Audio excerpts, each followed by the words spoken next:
Para la base de la pirámide, la mejor opción y posiblemente la única que tengan para salir de esas condiciones sea la educación. ¿Tú no estás de acuerdo en eso? No, sinceramente no. Estadísticamente no se prueba. O sea, estadísticamente no se prueba. ¿Estadísticamente no se prueba qué? ¿Que la educación le dé mejores condiciones de vida a las personas? Que la educación es un sistema inflacionario y que está en muchos sentidos anticuado. O sea, ¿tú crees que una persona que tenga secundaria, que tenga preparatoria, un bachillerato técnico, no va a tener la posibilidad de tener mejores condiciones de vida a alguien que nada más tiene la primaria? Sí. Tiene que ver con la educación. Con la manera como la educación tiene o no que ver con la movilidad social. Sí, pero te estás yendo al extremo de la gente más rica del mundo. Yo estoy hablando de los 50 millones de pobres en México. Sí. ¿Cómo vamos a sacarlos de ese Definitivamente no es educación.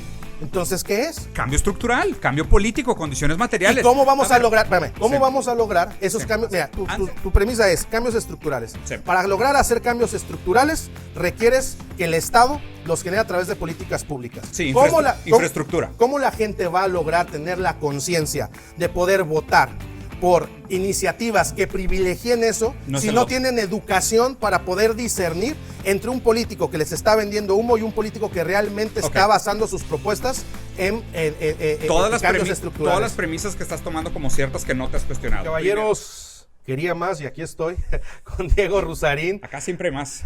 Siempre hay con queso, ¿verdad? Oiga, pues fíjate Diego, que de la última charla que tuvimos ya hace unos meses allá en Celaya, Guanajuato, sobrevivió a Celaya, Guanajuato, señores, para que vean que pueden gran visitar. Lugar, fui muy bien recibido, muy bien tratado, te agradezco. No, hombre.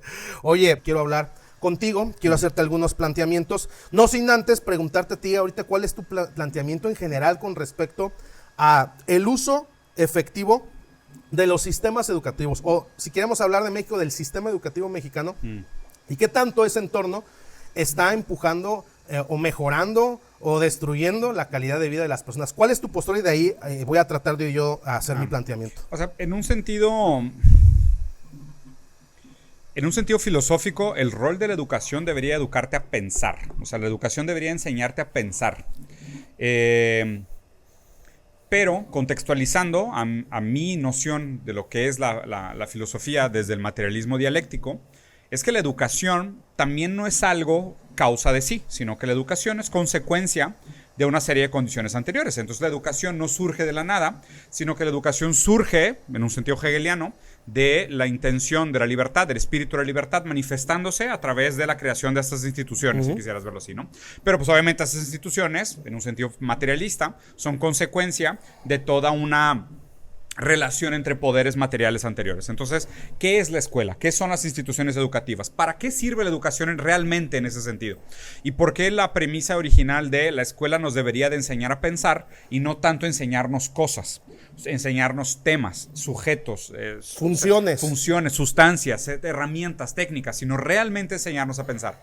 Porque una educación que no es emancipadora, lo que hace es que perpetúa la ideología que la crea. Claro. O sea, si una persona no tiene las capacidades y las herramientas de cuestionar incluso la educación misma, hace que la educación no sea más que un sistema que perpetúa las condiciones que la producen. ¿A qué voy con esto? Digo, es prácticamente irrefutable que la educación hoy es una máquina de creación de empleados. O sea, ahorita. Sí, la educación hoy es eso, ¿no? ¿Pero por qué? Porque hay un sistema por detrás que necesita empleados. Claro. Entonces, como el sistema necesita empleados, la educación es la solidificación de todas estas lógicas sistemáticas en la producción de capital humano. O sea, tú sales de la escuela y la métrica de éxito de una buena universidad es la empleabilidad de sus alumnos, ¿no? Entonces, si una escuela tiene un alto nivel de reclutamiento para la gente recién graduada, es una buena universidad, ¿no? Pero ¿eso es realmente una persona educada? O sea, una persona educada es una persona que consigue empleo rápido. Pues no necesariamente, ¿no? A mí me gustaría plantear la idea de la educación desde otro ángulo, desde la idea de crítica, ¿no? Una persona que sabe pensar es una persona que es capaz de ser crítica aún de aquello que le enseñan. Crítica es la posibilidad de exponer cuáles son los supuestos a priori para hacer un argumento. Entonces, si alguien te dice, hay una lógica de la administración de los recursos, y tú naturalizas esa premisa como diciendo, sí, la administración de los recursos es lo que nos hace actuar socialmente, ¿no? Tú naturalizas esa lógica sin cuestionar los supuestos a priori que justifican ese argumento. Entonces tú solo te memorizas el argumento de, es que como somos nosotros maximizadores de resultados, minimizadores de recursos, pues entonces actuamos bajo la lógica económica. Pero esa lógica económica necesita otra serie de supuestos anteriores para establecerse a sí misma como cierta. La escuela no te enseña a pensar así. La escuela simplemente te enseña a pensar cómo ser el mejor dentro de la lógica economicista. Entonces, el problema para mí es que si nosotros nos quedamos bajo el paradigma educativo y no cuestionamos el paradigma educativo como consecuencia de causas materiales anteriores, lo único que estamos haciendo con la educación es enseñar a gente a perpetuarla como es. En lugar de enseñar a gente o posibilitar a gente a que desde otro lugar voltee a ver la educación también como parte de un todo, como consecuencia de condiciones materiales anteriores, como una ideología que busca perpetuarse a sí misma y como una serie de argumentos y presupuestos que necesitan otros presupuestos a priori anteriores que no necesariamente están implícitos en la educación. Fíjate, estoy totalmente de acuerdo con respecto a que el sistema... Los sistemas educativos siempre van a estar sujetos al ismo en el que al que sirven, ¿no? Yo siempre he dicho eso. Un sistema educativo va a estar al servicio del ismo al que sirve. En el capitalismo está el sistema educativo que tiene como objetivo, bien dijiste, la inserción y la pertinencia laboral, porque finalmente es lo que mejora las condiciones o tiene la posibilidad de mejorar las condiciones materiales de vida. Cuando fue el feudalismo, el sistema educativo servía para otros fines, servía para mantener sujeto para mantener o perpetuar en el poder al señor feudal versus a la persona que trabajaba a la servidumbre. Y si nos vamos en la historia, eso es muy interesante porque finalmente el día de hoy hay un tema con la educación, ¿no? Que los jóvenes, los chavos están sumamente confundidos de cómo utilizar la herramienta del sistema educativo para lograr mejorar sus condiciones de vida, ¿no? Y hablamos de que en el sistema capitalista quien tiene la rectoría de la educación es el Estado. Y el Estado se regula con respecto a la democracia y al mercado y a las condiciones que lo sujetan. Entonces, fíjate, de las cosas que yo te quiero plantear el día de hoy es entender que el sistema educativo es un mecanismo que las personas siempre han echado mano precisamente para buscar mejorar sus condiciones de vida. Y se ha transformado. Se transformó de la escolástica, de esto del maestro, del alumno, después al conductismo con Pavlov, con Skinner, después al constructivista. Pero después de la Segunda Guerra Mundial, que los países necesitaban sistemas que lograran para lograr reconstruir. El Fordismo. Exactamente. Pues ahí se reconstituye el modelo educativo y se empieza a entrelazar con el modelo capitalista para lograr generar inserción, pertinencia y crecimiento y desarrollo económico, ¿no? Supuestamente. ¿Por qué supuestamente? Porque los índices no reflejan como tal. O sea, es que podrías levantar un muy buen argumento diciendo que somos la generación más educada de la historia, pero los ingresos están colapsados, o sea, los salarios mínimos están congelados o estancados de hace décadas, si lo tendríamos que ver por país, pero en su gran mayoría, que no responde directamente al nivel de escolaridad, y que lo otro es que lo que tienes que medir realmente son los índices Gini, que son movilidad social, sí. Y tendrías que ver realmente si los países que tienen mayor educación hubo realmente una repercusión directa en el índice Gini o en el ingreso per cápita de la gente, o si no. Precisamente ese es el punto. Porque a ver, o sea, Cuba tiene un nivel de alfabetismo más alto que Estados Unidos y no necesariamente se ve traducido en riqueza. No, pero algo importante que tenemos que aclarar es que una cosa es la educación básica, una cosa es la educación media, otra cosa es la educación superior y otra cosa es la capacitación para y en el trabajo. Sí, entonces ¿a qué te refieres con educación?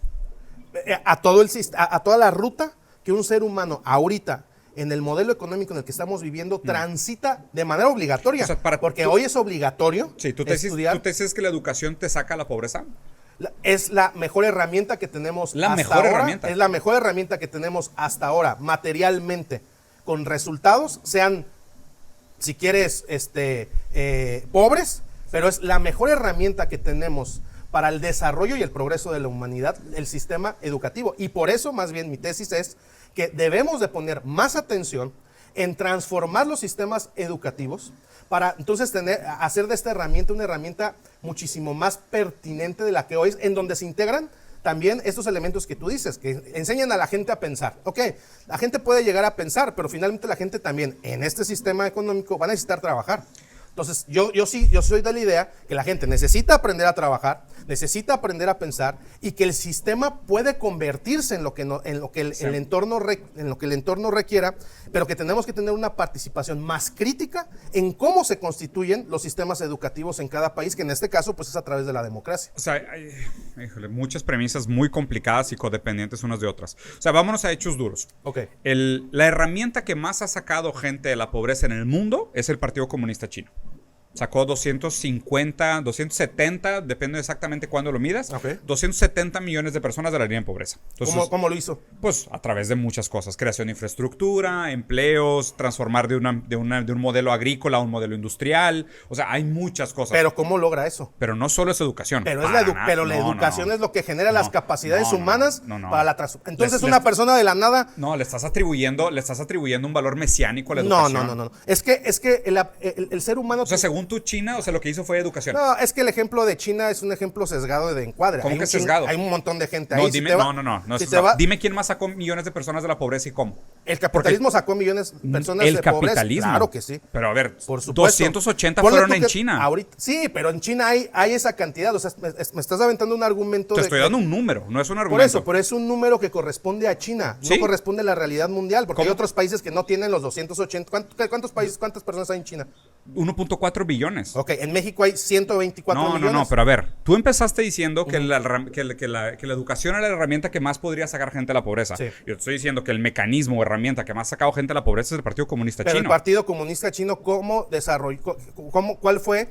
Con muchas cosas, entre ellas educación, pero definitivamente no es a base de pura educación. No vamos a caer en el absoluto de que es pura educación, pero te aseguro que el sistema que logró construir a los liderazgos y es la educación. O sea, mira, ahí te va, déjame plantearte un poco más el... ¿Tú ya estás seguro de eso o quieres platicar sobre ello? No, quiero platicar sobre ello. Okay, y quiero plantearlas... No, porque lo estás planteando como una seguridad a priori. Justo la idea de crítica es cuestionar los argumentos que sostienen lo que estás diciendo. O sea, yo no te tengo que justificar si la educación no es o no. Tú me estás diciendo que es la educación. Tú me tienes que explicar por qué la educación logró en China sacar 280 millones de personas de la pobreza. No, es que si no, yo tengo la razón. No, ese ejemplo es el que tú me estás poniendo. Eso, pero tú me dijiste que fue la educación. En México, déjame platicarte en México cómo fue que la educación sacó del analfabetismo a la mayor cantidad de personas en México. De analfabetismo, no de la pobreza. Bueno, es que el no ser analfabeto le da condiciones materiales a las personas para salir a la pobreza. Ahí te va. Hace 100 años que se crea la Secretaría de Educación Pública con Vasconcelos. El primer objetivo que tenía la educación era el analfabetismo, radical analfabetismo. Ajá. Una vez que se logra a través de un sistema educativo que es el que logra hacer eso, después el siguiente objetivo fue la distribución y la cobertura universitaria de escuelas.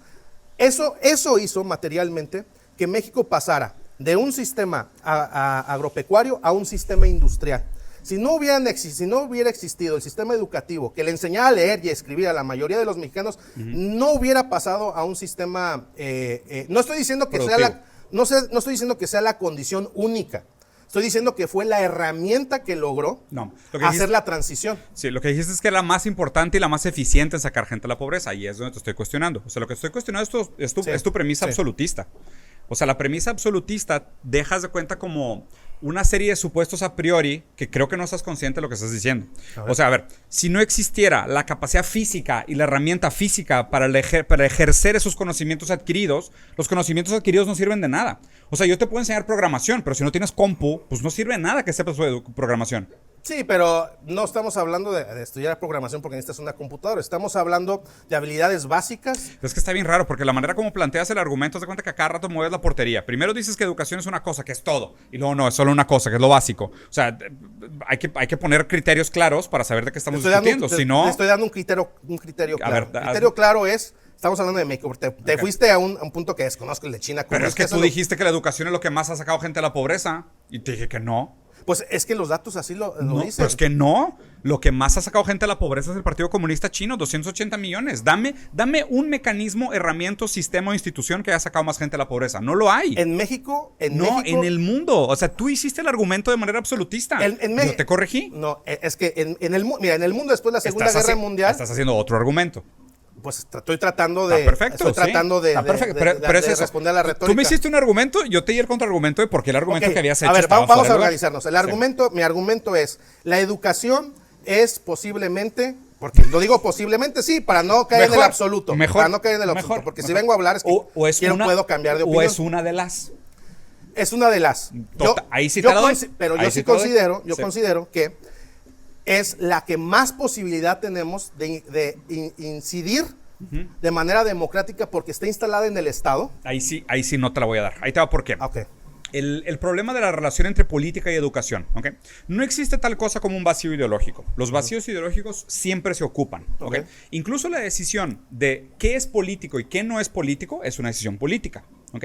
La idea de decir que si nosotros enseñamos o no política e ideología en escuela es una decisión política. Porque en la escuela se perpetúan todos aquellos supuestos ideológicos que están ausentes en la discusión política. Ajá. Si tú no enseñas política, lo que estás dejando es que la política se filtre a través de los supuestos a priori que los alumnos no aprenden. ¿Entiendes? O sea, no existe tal cosa como una escuela apolítica o una escuela fuera de un ismo. No existe. O sea, el ismo condiciona el sistema educativo siempre. Claro, y lo presupone, lo produce, ¿sabes? Claro. O sea, la condición material produce el ismo. En eso estoy de acuerdo. Entonces, la escuela no es apolítica, sino que la escuela acaba, si no es descaradamente política, la escuela acaba siendo nada más que un mero instrumento político que funge como política sin querer serlo, ¿no? Como decir, no, pues es que en la escuela no deberíamos de hablar sobre política, no deberíamos de politizar ni hablar sobre relaciones humanas o sociedad o poder, no, porque ellos aprenden técnica, ¿no? Ellos aprenden herramientas prácticas para la vida, ¿ok? ¿Pero por qué? No, porque pues en la vida hay que producir. ¿Pero por qué? No, en la vida no, en este momento del istmo hay que producir. Bueno, ves, entonces justo, sí. ¿Cuáles son todos aquellos presupuestos a priori que te permiten hacer estas aseveraciones? Y en aquellos presupuestos a priori es donde se esconde la ideología. Ahí es donde está escondidita. Justo aquello que no sabes que sabes es lo que te mete la pata y te hace un argumento, o sea, lo que hace que tus argumentos sean ideológicos. Entonces, o sea, la idea es, a ver, ¿podemos aspirar a hacer mejores cosas con la educación? Sí, creo que sí. Definitivamente se puede mejorar en muchos sentidos. ¿Es la educación la panacea que nos va a sacar de los problemas en los que estamos? No, definitivamente no. Sí, pero yo entiendo porque tú estás esperando que, y eso lo digo porque te he escuchado, tú estás esperando que realmente los cambios estructurales se logran cuando se den las condiciones materiales. No, resolvamos y superamos al capitalismo, porque finalmente el sistema educativo, insisto, responde al capitalismo. Pero, sí. a partir de ahí, llegando ahí a partir de ahí, porque si nos vamos para atrás, pues podemos cuestionar un chorro de cosas. Pero a partir de ahí, ¿cuál es la causa que condiciona que una persona gane de 6 mil pesos a 12 mil pesos? Es la educación universitaria. Color de piel, género. Come on, no, neta, o sea, ¿en México? En el mundo. En el mundo. O sea, a ver. O sea, tú estás diciendo que una persona que no es blanca, hombre, heterosexual, ya lleva las de perder. Pero finalmente no es precisamente un grado académico, algo que genera igualdad de condiciones para encontrar una oportunidad laboral. Seamos sinceros con esto, ¿ok? Vamos a suponer, tú naciste en una familia miserable, ¿ok? Y esto para esto hay estudios. O sea, esto te lo estoy contando de manera anécdota, pero hay estudios internacionales hechos sobre este caso. Tú naciste en una familia miserable, ¿ok? Sí. Y caíste en una beca donde te dieron una excelente educación. Y te mega mataste trabajando un trabajo durante el día, yendo a la escuela en las noches y haciendo tarea en las madrugadas, mal durmiéndote y sacaste un título universitario. Ajá. Y hay otro vato, ¿ok?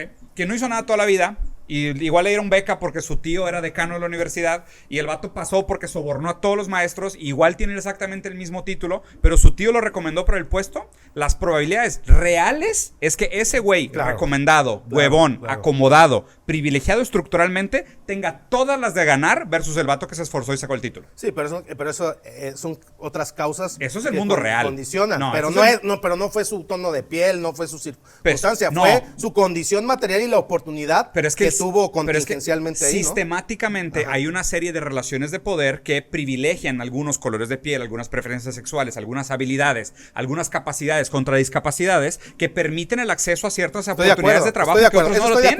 Pero ¿estás de acuerdo que para el más vulnerable entonces el sistema educativo sigue siendo su mejor opción dentro de las opciones que no tiene? Si quieres vamos a decirle menos peor.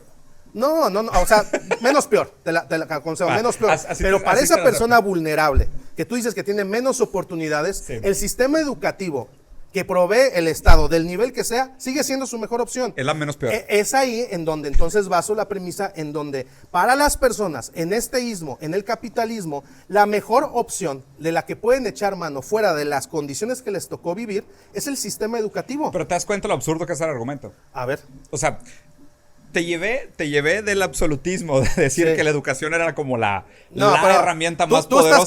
tú estás queriendo plantear que yo vine aquí de manera absoluta a poner. Si estás diciendo, No. estás haciendo un nombre de paja mío de que yo vengo a decir ver. que es absoluto. Al que esté viendo este video se regresa a los primeros minutos y pone la frase que dijo el señor diciendo es la herramienta más poderosa para sacar a gente de la pobreza. Eso dijiste tú. Sí.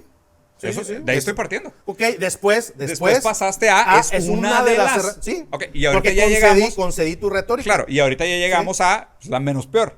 No, eso es lo que tú planteas. ¿Estás de acuerdo Dime o no? cuál es la mejor. Pues es que no, la mejor sería un cambio estructural. Para sacar a la gente de la pobreza. Pero eso no va a suceder. ¿Por qué no? O sea, tú realmente estás esperando que el sistema económico capitalista sea desgastado para que entonces el sistema educativo responda a un nuevo ismo. Yo te plantearía, ¿cuál va a ser ese nuevo ismo? ¿Cuál va a ser ese nuevo ismo que va a permitir que el sistema educativo sea más pertinente, te enseñe a pensar, no te explote? La educación es consecuencia del sistema que lo produce. Claro, sí, eso estoy de acuerdo. Entonces yo no estoy diciendo que la educación sea solución de nada. La Es que educación tú dices síntoma que la de algo. educación es la herramienta menos peor que tenemos. ¿Cuál sería mejor? Pues yo estoy diciendo que la educación es síntoma, no es producción. Por eso. La educación es síntoma de la materia. O sea, la educación es síntoma de la relación entre instituciones, la demanda, la manera como la gente se puede organizar. O sea, cada modelo político, cada momento histórico tiene una diferencia de organización educativa por lo que necesita. Pero estabas diciendo que era absurdo mi posicionamiento porque me llevaste de algo absolutista y yo lo que te estaba planteando Y lo es fuiste bajando. para la base de la pirámide la mejor opción y posiblemente la única que tengan para salir de esas condiciones sea la educación. ¿Tú no estás de acuerdo en No, eso? sinceramente no. O sea, sinceramente no, ahí te va por qué. Porque o sea, estadísticamente no se prueba. O sea, estadísticamente no se prueba. Por ejemplo, ¿ves dónde se ha acumulado la riqueza históricamente? O sea, Y es un tema estadísticamente no se familiar. prueba qué. Y es un tema- Que la educación le dé mejores condiciones de vida a las personas. Que la educación es un sistema inflacionario y que está en muchos sentidos anticuado. O sea, ¿tú crees que una persona que tenga secundaria, que tenga preparatoria, un bachillerato técnico, no va a tener la posibilidad de tener mejores condiciones de vida a alguien que nada más tiene la primaria? Sí, pero el problema es que la diosifiquen. O sea, el problema es que le sobreatribuyan responsabilidad a algo que históricamente no ha tenido los resultados que se esperan.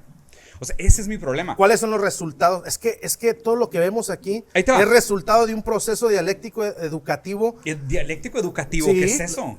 La conversación que hay, en el paso del tiempo y ¿Eso el no es progreso dialéctica? que hay. No es dialéctica el roce del argumentativo en el que se van construyendo las premisas. No, ¿qué es dialéctica? Eso, para mí eso es la dialéctica. Pues eso no es dialéctica. El choque de la narrativa de la conversación según el ismo que estamos teniendo. No, eso no es dialéctica. ¿Qué es dialéctica? Dialéctica es la solución de los antagonismos internos que se producen en la historia. Eso es lo que yo me refiero a eso. No, pues- La educación tiene una dialéctica y ha pasado por varias dialécticas. Una fue lo que decíamos, el tradicionalismo, el conductismo, el constructivismo, y ahorita estamos en un punto. Regresa, te estás yendo muy lejos. O sea, históricamente, Ajá. la riqueza se conserva en las mismas manos más allá de la educación, más allá de otras cosas. O sea, la riqueza tiende a perpetuarse en los picos de poder y en y los estratos privilegiados. O sea, esto es real. O sea, no te estoy tratando de convencer de ningún argumento moral. ni yo. Las 600 familias más ricas de Italia son las mismas hace 300 años. Hay más familias ricas también después de Pero ellos. las más ricas siguen siendo las mismas. Sí, pero eso que tiene que ver con la educación. Con la manera como la educación tiene o no que ver con la movilidad social. Sí, pero te estás yendo al extremo de la gente más rica No, del mundo. es que Yo a ver- estoy hablando de los 50 millones de pobres en México. Sí. ¿Cómo vamos a sacarlos de ese Definitivamente índice? no es educación. Entonces, ¿qué es? Cambio estructural, cambio político, condiciones materiales. ¿Y cómo vamos a ver, lograr? Espérame, ¿cómo Sí. vamos a lograr esos Sí. cambios? Mira, si son cambios estructurales es a través del Estado. Antes que educación, buena alimentación. Pero espérame, o sea, ¿Cómo que espérame? Si No. no comen bien, no aprenden. por eso, pero en México la hambruna no es una mayoría. Pero hay una diferencia Pero a ver, gigantesca espérame, a entre ver, hambruma y la buena mejor nutrición. herramienta para hacer tu premisa es cambios estructurales. Sí. Para lograr hacer cambios estructurales requieres que el Estado los genere a través de políticas públicas. Sí, ¿Cómo infraestructura. ¿Cómo la gente va a lograr tener la conciencia de poder votar por iniciativas que privilegien eso, No si se no lo- tienen educación para poder discernir entre un político que les está vendiendo humo y un político que realmente está Ok. basando sus propuestas en Todas las, cambios todas estructurales. las premisas que estás tomando como ciertas que no te has cuestionado. Primero, la Ok. gente es libre de votar. Segundo, la democracia sirve. Tercero, los políticos hacen lo que se vota democráticamente. Vámonos a la democracia. Las porque tres nos son podemos- falsas. ¿Tú crees que la democracia no sirve? A ver, ¿para qué? Pues para hacer cambios estructurales. Yo no, No. veo otra. Entonces, ¿No sirve la democracia para hacer cambios estructurales? entonces los cambios estructurales, las reformas constitucionales, Gran parte- a ver. las políticas públicas Bueno, ¿quieres la socialistas. opinión? No. Sí, pues. La manera como China logró hacer cambios estructurales fue con autoritarismo. No fue con democracia. Pues ahorita están migrando a la democracia, cada vez más. Bueno, viene junta el Partido Comunista en 2 semanas y te lo aseguro que queda Xi otra vez. Te lo aseguro. Pero en México, a ver, danos un ejemplo en México. Chingados, cabrón. Es que, a ver, o sea, ese es el problema. Sí. No es, o sea, dices, es que, o sea, tu pensamiento ya es como si lo que sucediera es inamovible y es causa de sí. No es así. O sea, haz de cuenta que lo estás planteando como, no, es que si la gente fuera más inteligente, votaría mejor. Y si ¿Y no? pues que, o sea, ¿Tú no crees que tú tienes mejores Chingado. condiciones para Yo tomar no voto. mejores decisiones por la preparación que tienes? yo no voto. Bueno, pero no tomas mejores decisiones en tu vida gracias a la capacidad que tienes, gracias a tu educación. Pero a ver, el hecho de que yo entienda que mis decisiones también son consecuencias de mis condiciones materiales, también acaba con mi idea de libertad. Sí. O sea, tú sigues partiendo de la idea que la gente es completamente de decidir, voluntarista, idealistamente y transformar el mundo con sus ideas. No es así. Las ideas son consecuencia de un mundo que te antecede. Aún tu manera de explicar tu libertad es anterior al mundo que te produjo. O sea, o sea, tu propia noción sobre libertad es consecuencia de un mundo anterior que te presupone. O sea, ahí te va. Ok. O sea, todas estas ideas de, es que si votáramos más inteligentemente. A ver, el índice de participación democracia en el mundo está desplomado, güey. O sea, ahora estamos decidiendo presidentes con 50, 60%. Y es un problema. Pero porque la democracia en sí está completamente fracasada. O sea, ¿tú crees que...? Ok. O sea, entiendo la premisa, porque sí, mi premisa está basada en que los cambios estructurales que tú Se estás logran diciendo... con la democracia, y Ok, yo estoy diciendo entonces, que no. ¿cómo se logran? Revolución. Autoritarista. O sea, ahorita... ¿Revolución? No, a ver, no te voy a decir el deber ser, te voy a decir lo que es. Ok. O sea, no voy a moralizar, no voy a plantear utopías, no voy a hacer nada, te voy a decir lo que es, ¿ok? Lo que es. China sacó 250 millones de personas de la pobreza. ¿Cómo lo hizo? Modelo autoritario. ¿Cómo lo hizo? Pasar de agro a industrialización. ¿Cómo lo hizo? Robando capital intelectual. ¿Cómo lo hizo? Vendiendo mano de obra barata. ¿Cómo lo hizo? Invirtiendo la base de la pirámide. ¿Cómo lo hizo? Construyendo infraestructura. ¿Y cómo desarrolló en su capital humano las capacidades para lograr eso? Con algo de educación, seguramente. ¿Con algo de educación? Con algo de educación, seguramente. Ok. Pero no es la educación, eso es lo que te quiero poner. Okay. O sea, me parece que empiezas este argumento ya con la idea de que la educación es un motor y después tratas de construir el argumento alrededor de esta idea que querías, que la educación es un motor. Yo lo que estoy diciendo, no. La educación es una cosa más que se produce. Integra el motor.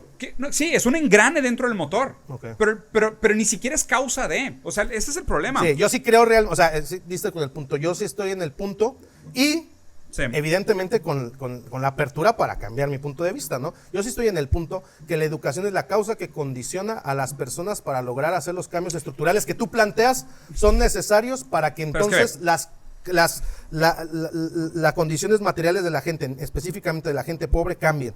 2 pasitos antes. Ok. Y también para esto hay estudios, ¿no? Que son descorazonantes, pero son muy ciertos. Un niño y una niña que va a la escuela sin comer bien, no aprende. Sí. Un niño o una niña que va a la escuela y vive en un hogar donde hay violencia, no aprende. Un niño o una niña que va a la escuela y vive en una casa que no tiene alumbrado, no tiene piso de cemento, no aprende. Bueno, ahí nada más hay una precisión. Sí aprende, porque aprende menos. El ser humano tiene la capacidad, va a aprender. Va a aprender del entorno. Tienes razón. La aseveración correcta es aprende menos. Okay. De hecho, en porcentaje específico es no aprende 7 de cada 10 cosas que les enseñamos. Eso sí. Entonces ahora tú dime, ¿qué es más eficiente? ¿Cambiar las condiciones materiales en donde viven los niños o educarlos más? ¿Y cómo? Porque te estoy diciendo que 7 de cada 10 cosas que les estás enseñando las estás tirando a la basura porque físicamente no tienen la capacidad de aprenderlas. Pero ¿a quién tienes que educar para entonces lograr cambiar las condiciones materiales? Es que no educas, cambia las condiciones materiales, no pienses por qué, nada más cámbialas. ¿Cómo? O sea, si ya, dales de comer, dales un buen techo, ponle seguridad en la colonia. ¿Y cómo vas a lograr que las personas que tienen el poder para darles de comer cambien su conciencia para poder... Ellos que ya están ahí arriba, no es a través de la educación. O sea, es evidencia de, mira, aquí están los datos, aquí están los estudios. Hicimos, estos niños no comen bien, no aprenden. Estos niños comen bien, aprenden con madre. ¿Qué tenemos que hacer primero? Seguirles escupiendo libros y tirándole y cargándole las pinches mochilas de 10 kilos para que aprendan física. O darles un puto taco, güey. Dales un puto taco. O sea, es que esto te lo juro que regresa a la premisa básica de que no les des de comer, enséñales a pescar. Es que solo aprendes a pescar si no tienes hambre. Las personas que sí, y las personas que no tienen hambre, y las personas que sí están en condiciones para aprender. Pues ellas están aprendiendo, están probablemente en situación de privilegio, no son prioridad. Ok, entiendo. O sea, es que, o sea, no entiendo cuál era, o sea, a ver, porque si estamos hablando de, es que hay un estrato de la pirámide de la clase media alta para la clase alta, que para ellos sí, fíjate que un título, un certificado puede significar un incremento de ingresos de un 3 a 6%. Está bien, si es este argumento te lo voy a dar, porque sí. Pero ya tiene toda una serie de condiciones estructurales privilegiadas que lo anteceden, que nada más lo van a hacer como una falacia narrativa, va a parecer que se lo merecen. Es que fíjate... Y del otro lado es de que, oye, güey, pues dale, aunque sea, dale un título falso a un pobre. Igual no lo van a contratar, güey. O sea, igual va a la pila de currículums y se lo van a dar al primo, al sobrino, al socio, al amigo, al recomendado. Finalmente a ellos lo que los sostiene es la política pública del salario mínimo que estructura el Estado para que ellos puedan tener las condiciones mínimas según el Estado para sobrevivir. Y miserables, ¿eh? Y bastante miserables, porque ahí sí te vas a los índices de pobreza extrema, seguridad infantil, porque incluso, o sea, ya cuando te metes, por ejemplo, dale un doble clic simplemente al tema de un niño que no come bien, va a la escuela y no aprende nada. Ok, nada más dale doble clic a eso. Y dirías, ok, ¿cuál es la métrica entonces para decir un niño está comiendo bien? No, pues no sé, 600 calorías al día. Está bien, dale 600 calorías al día, pero ¿qué le diste? No, pues maíz y papa y maruchan y la madre. Está bien, le provocaste inflamación crónica, le mataste mitocondrias, le causaste estrés oxidativo, le causaste daños en el lóbulo temporal. O sea, ¿sabes? O sea, eso es lo que siento que la gente realmente lo hace con la peor de las ganas. O sea, que la gente realmente lo único que quiere es como, ya, cállense. O sea, cállense, ganen dinero, hagan más, produzcan. O sea, a nadie realmente le importa el fondo de estas cosas. Es lo que me molesta. O sea, porque si se toman en serio estos argumentos y lo pones como, oye, es que es la diferencia entre que un niño tenga que robar o no para subsistir. Y si te pones así grave de decir, oye, pues es que no debería de llegar a un niño a tener que decidir entre robar para darle pan a su hermanita o no, pues bueno, pues entonces sí, o sea, ¿queremos realmente ayudar o nada más queremos que la gente se deje quejar y le eche ganas, ¿sabes? Porque ahí sí no, o sea, no estoy dispuesto. Ahí es donde para mí corto el argumento y decir, bueno, pues, o sea, si tenemos una intención realmente de ayudar a la gente, y quiero pensar que sí, pues veamos cuáles son las maneras más eficientes de usar lo que tenemos para producir un cambio real. Y lo complicado de esto es que muchos cambios que son mínimos se sienten más como paliativos que como cambios reales. Pues es que los cambios reales son los estructurales que se logran a través del Estado. Son los que valen la pena pelearse. ¿Y cómo llevamos a las personas? Vuelvo al mismo punto. Sí. Porque eso es lo que al parecer, y te soy sincero, con mucha ignorancia en el tema de la ideología comunista y socialista, es como que lo que nunca logran plantear. No existe una propuesta de comunismo. Exactamente. Pero ¿sabes qué implica? No. Pues que no. A ver. Sí, porque es la parte donde te trabas. Porque no, dices no, tú, no, entonces, yo no. Pero ¿cómo no, se traba la gente que no lo entiende. Yo no me trago para nada, te lo explico súper fácil. A ver, la idea de materialismo dialéctico es que las condiciones materiales producen las superestructuras ideológicas. Sí. El entorno es el individuo y no el individuo al entorno. El entorno es el individuo, pero no solo el individuo, las ideas. Pues sí. El sistema político, la educación, la democracia, la creencia de libertad, toda esa superestructura ideológica es un producto de las condiciones materiales. Sí. La idea de dialéctica materialista es que constantemente existe una relación entre la base material y la superestructura ideológica. ¿Okay? La superestructura ideológica lo que busca es perpetuar las condiciones materiales que la producen. Entonces, la ideología capitalista que se produce con las condiciones materiales capitalistas, la propiedad privada de los medios de producción, la propiedad, eso produce esta ideología. Esta ideología busca perpetuar esto de abajo, que es lo que la produce. ¿Okay? Aquí es donde hay cosas súper complicadas como la idea de libertad. ¿Qué tan libres somos de tener ideas nuevas y que esas ideas nuevas cambien las partes de abajo?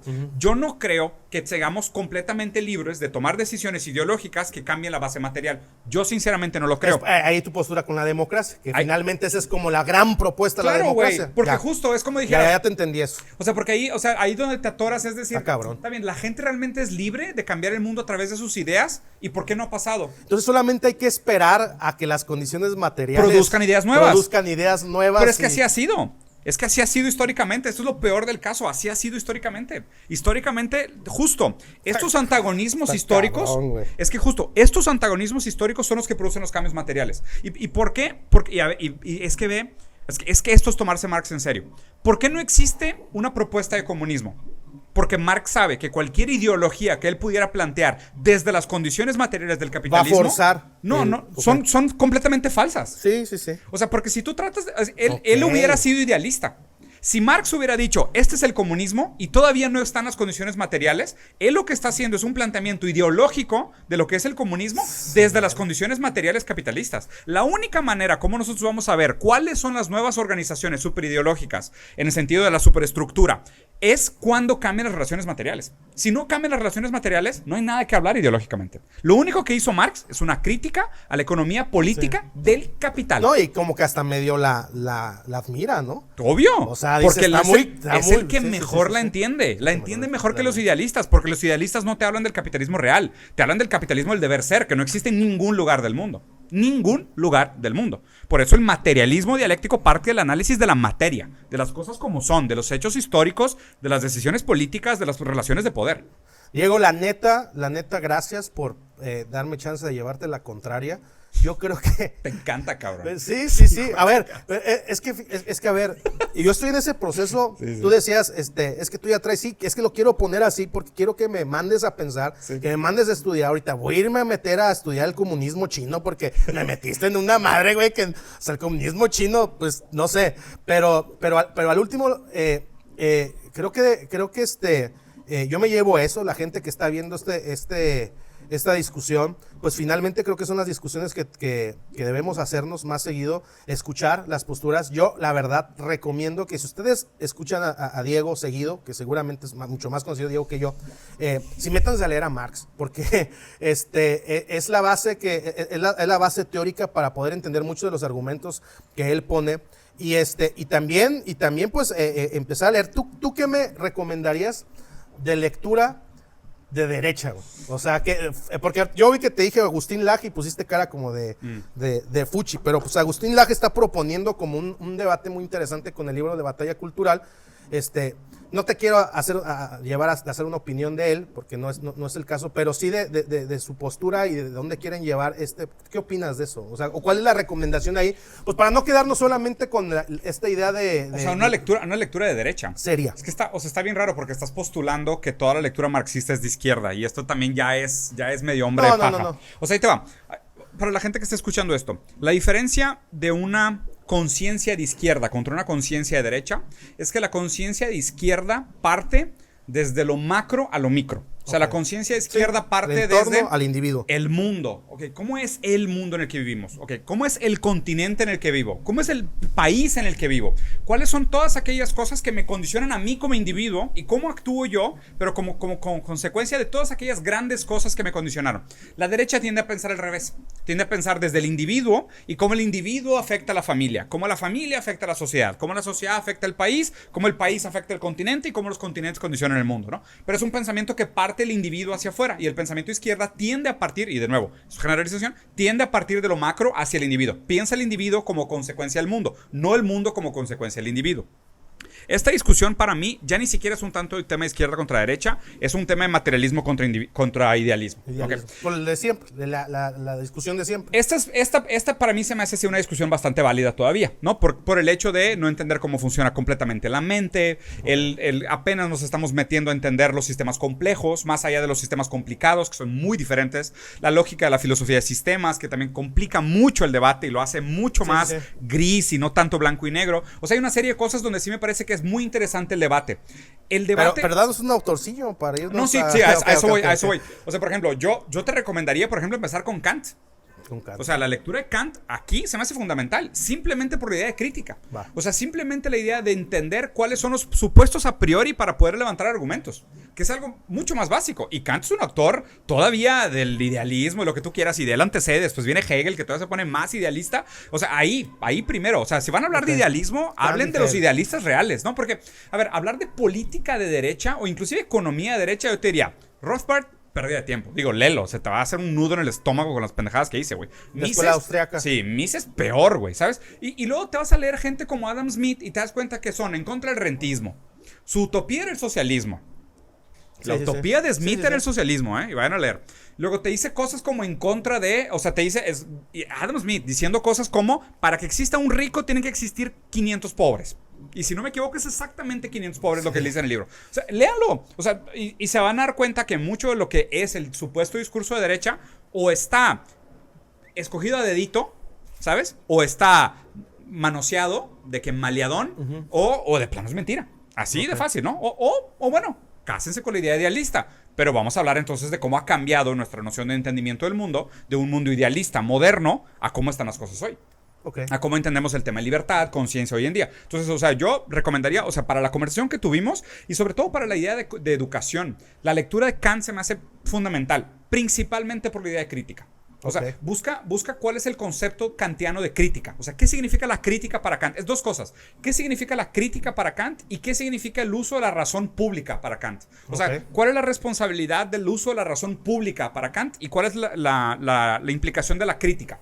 Y con esos dos, te lo juro que ya es un gran punto de partida. Que a ver, que no están completamente de mi lado del pasillo, no están completamente con mi perspectiva de la historia. ¿Tú dirías que tú ya superaste esos argumentos? No, para nada. O sea, Kant es un autor que revisito constantemente. Pero sí se me hacen fundamentales. Y aunque no estén de acuerdo en algunas cosas, sí se me hace fundamental. Me llevo esa tarea, mi querido Diego Rusarín, damas y caballeros, pues así estuvo el asunto. El merequetengue. Nos vemos, banda.